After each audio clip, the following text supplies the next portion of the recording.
Okey, Assalamualaikum. So, kita teruskan pembelajaran kita mengenai daya paduan, yang mana hukum gerakan Newton kedua boleh diungkapkan sebagai F sama dengan ma.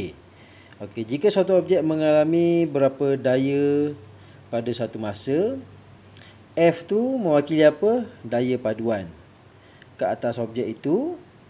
Okay, rajah 1.6 menunjukkan maklumat tentang magnitud daya paduan bagi objek dalam keadaan gerakan yang berlainan.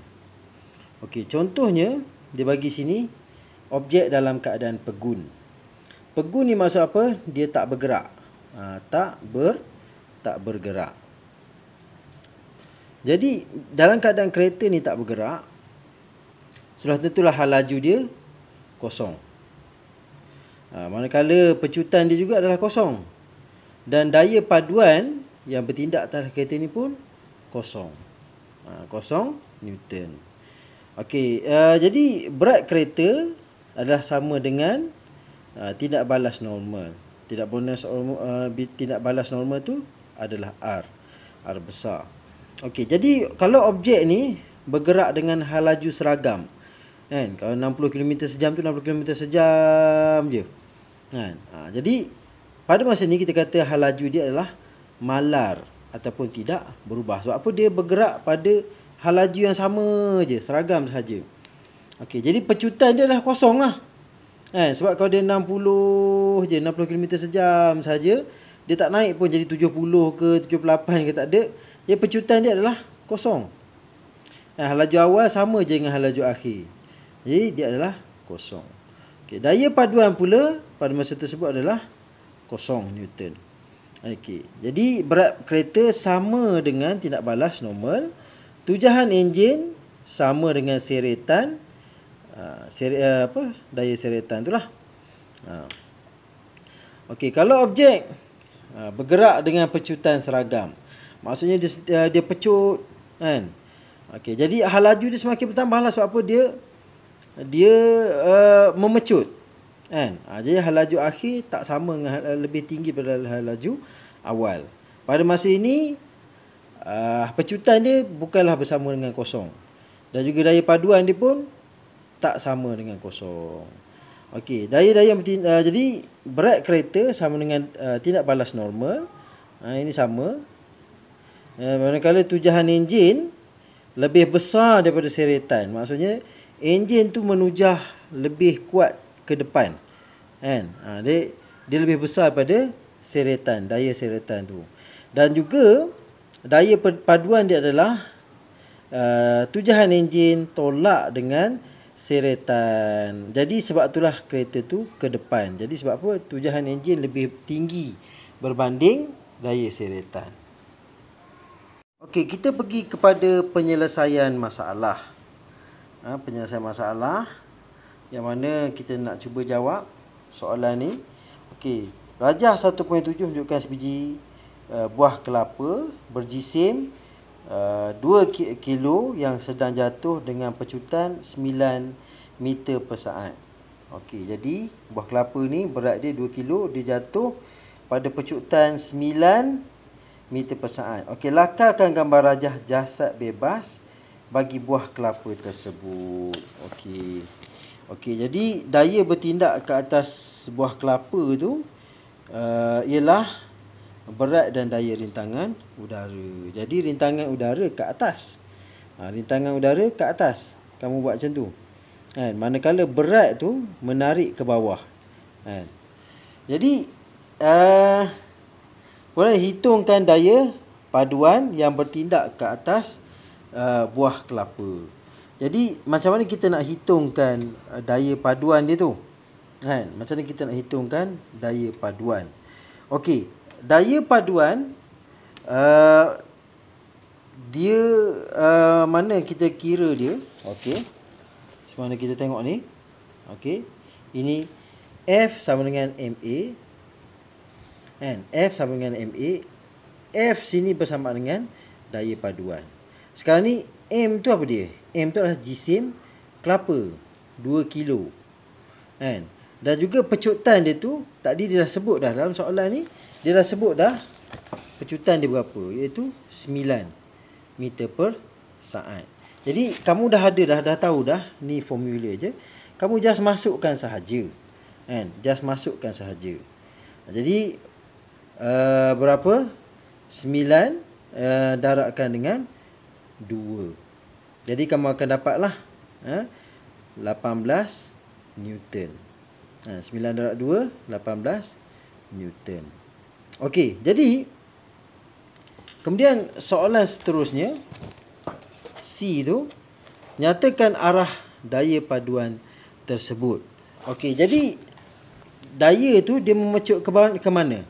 Memecut ke bawah. Jadi daya paduan dia adalah ke bawah. Okey. Kemudian soalan seterusnya, kita tengok D tu. Okey, apa D minta?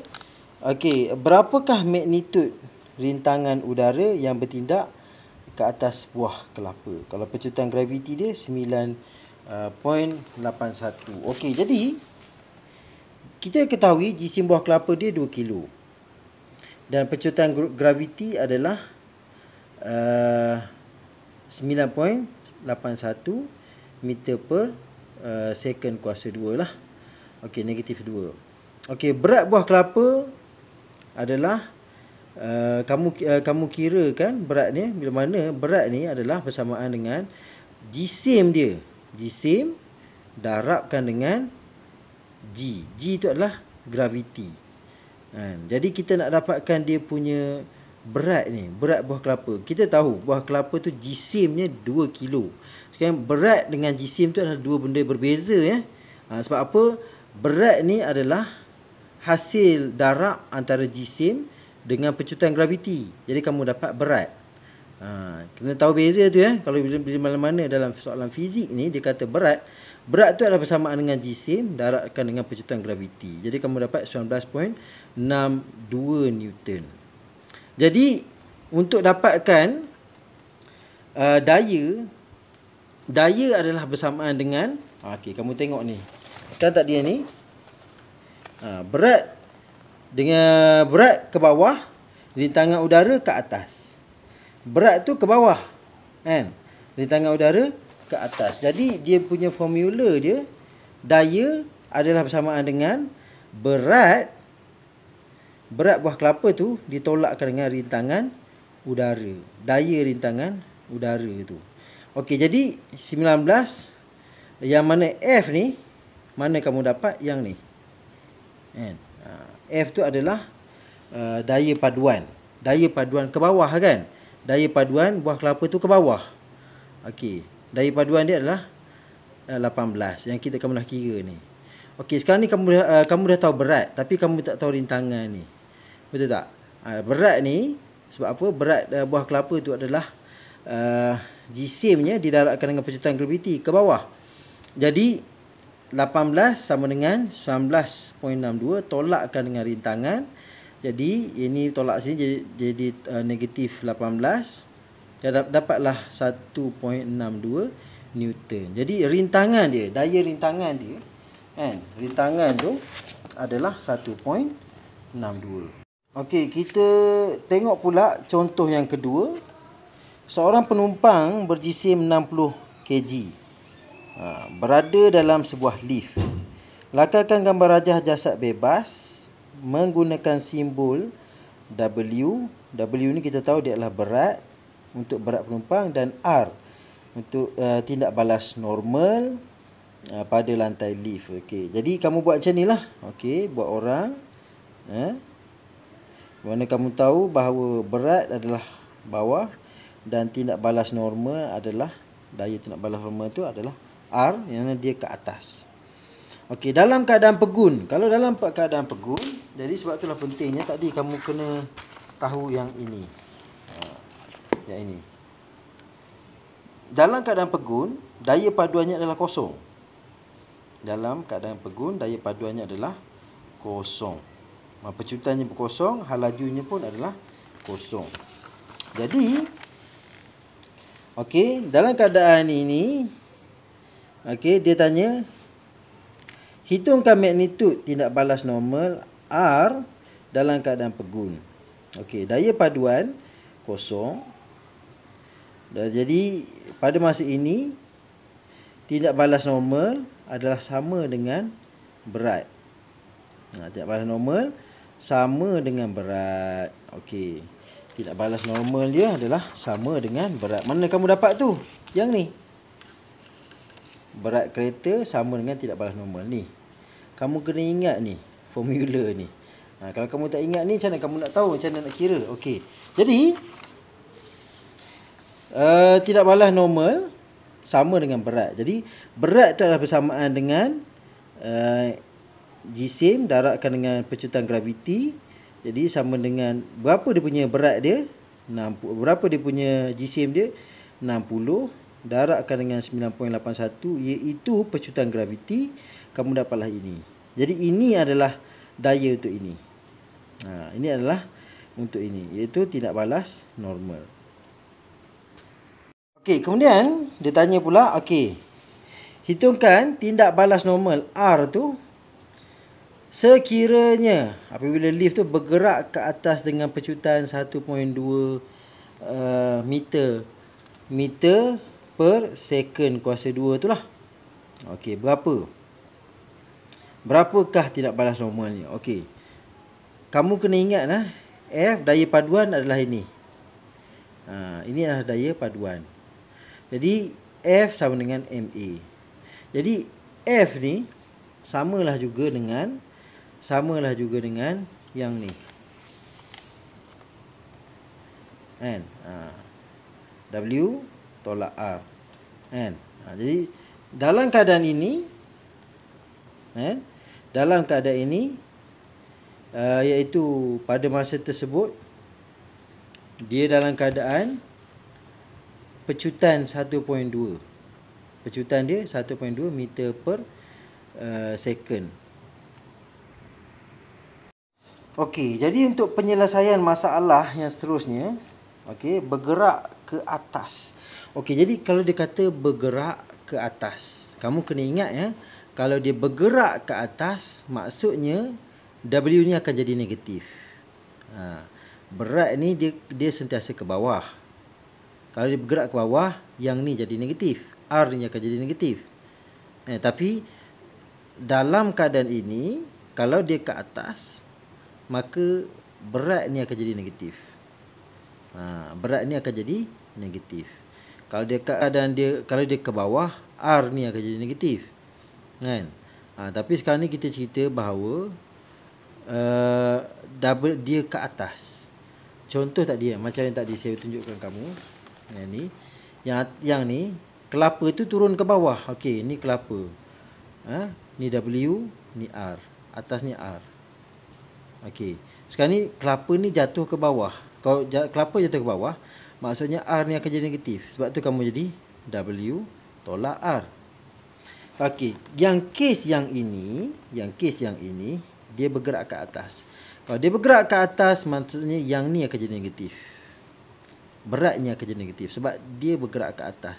Yang ni akan jadi positif. R tu akan jadi positif, yang W tu akan jadi negatif.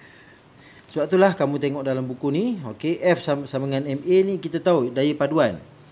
Kan? Jisim darat dengan pecutan. Tapi macam mana kita nak tukar pun yang ini untuk pemahaman kamu? Macam mana kita nak tukarkan R tolak W ni? Okey, jadi bila mana lift ni bergerak ke atas, maka beratnya akan jadi negatif. Jadi R tolak W sama dengan MA. Jadi tadi kamu dah dapat nilai dia punya ni daripada sini. Okey, manakala yang ni daripada soalan ada disebutkan, dan ini pula pecutan ni daripada soalan juga. Kamu masukkan dalam ni rumus ini, maka kamu akan dapatlah daya paduan yang bertindak dia adalah 660.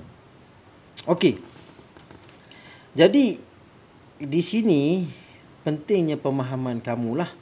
Kalau sesuatu benda tu bergerak ke bawah, maka R nya akan jadi negatif. W nya akan jadi positif. Kita pergi ke soalan seterusnya. last sekali itu bergerak pada halaju seragam. Jadi kamu kena tahulah. Kalau halaju seragam ni, apa yang jadi pada daya paduan dia? Daya paduan dia adalah tujahan enjin, kan? Dia tolak dengan serektan. Tapi dalam halaju seragam ni, okey, ni pecutan seragam ini pecutan seragam. Kita tengok pada halaju seragam. Halaju seragam tu F iaitu daya paduannya bersama dengan kosong. Jadi R, mana kita dapat tadi nilai R yang ni, kan? Samalah juga dengan W. Jadi dia adalah sama, iaitu 588.6, sama yang ni. Okey, jadi kamu kena tengok keadaan. Keadaan sesuatu kalau mengikut soalan inilah. Yang mana kalau halaju seragam lain keadaannya, pecutan seragam lain keadaannya, berdasarkan ini. Okey, kita sambung sikit lagi mengenai contoh yang ketiga. Okey, rajah 11.10 menunjukkan sebuah troli berjisim 1.2 kilo di atas meja ditarik oleh sebuah pemberat melalui sebuah takal. Okey, ni takal, pemberat bawah. Okey, troli itu bergerak dengan pecutan 4 ms kuasa 2 tu menentang geseran 6 Newton. Okey. Jadi lakarkan gambar rajah jasad bebas bagi troli dan pemberat. Jadi bila mana dia suruh kamu dia lakarkan tu, kamu kena lakarkanlah, kan? Kamu lakarkan troli. Lakarkan troli. Dan bila mana kamu buat troli ni, kita kena tahulah bahawa bawah ni dia ada satu daya, iaitu berat dia ke bawah, dan tidak balas normal, iaitu R tu dia sama macam ni. Saya minta kamu tolong ni lah, tolong hafal lebih kurang pasal benda ni. Sebab ini penting penting untuk kamu tahulah, kan? Di mana ada troli, pergerakan troli tu dia sama macam kereta ni. Ada tujah ke depan, ada dia punya geseran, serektan bawah ni. Okey, jadi sama saja macam sini. Okey. Dia ada serektan, dia ada tujahan ke depan, ada berat, tindak balas normal. Dan bila mana troli ni pula, pemberat ni pula, apa jadi pada dia? Berat dia ke bawah, kan? Dia ke bawah. Dan yang ke atas ni ada juga satu daya, iaitu T tu lah. Okey. Kemudian kita tengok pula dia suruh apa? Bandingkan berat troli W dengan tindak balas normal.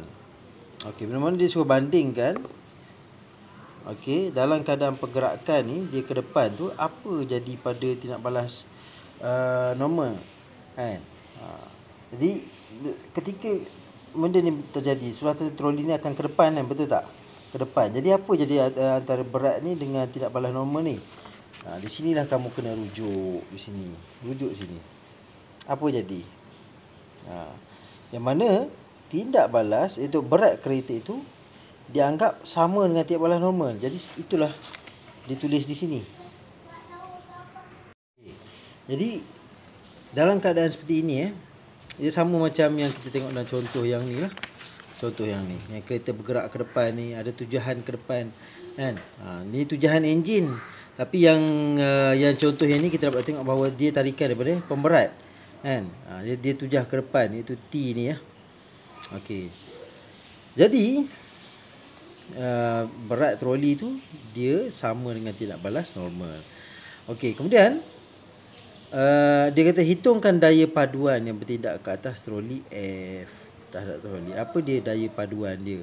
Okey, daya paduan, kan? Kita tahu bahawa daya paduan adalah F sama dengan MA ni. Jadi M tu apa dia? M tu jisim. Jisim troli ni berapa? 1.2 kilo. Darab dengan apa? Pecutan. Pecutan tu kat mana dia beritahu? Kat sini dia beritahu dah. pecutan. Jadi yang terjadi daya paduan pada troli tu ialah F sama dengan MA. M tu jisim, troli, kilo. Dan 4 tu adalah pecutan troli tu. Kamu darab ni dapatlah 4.8 Newton. Okey. Daya paduan. Kemudian D pula, hitungkan tegangan benang yang menarik troli T. Okey, itu tegangan benang tu kita kena hitunglah. Okey.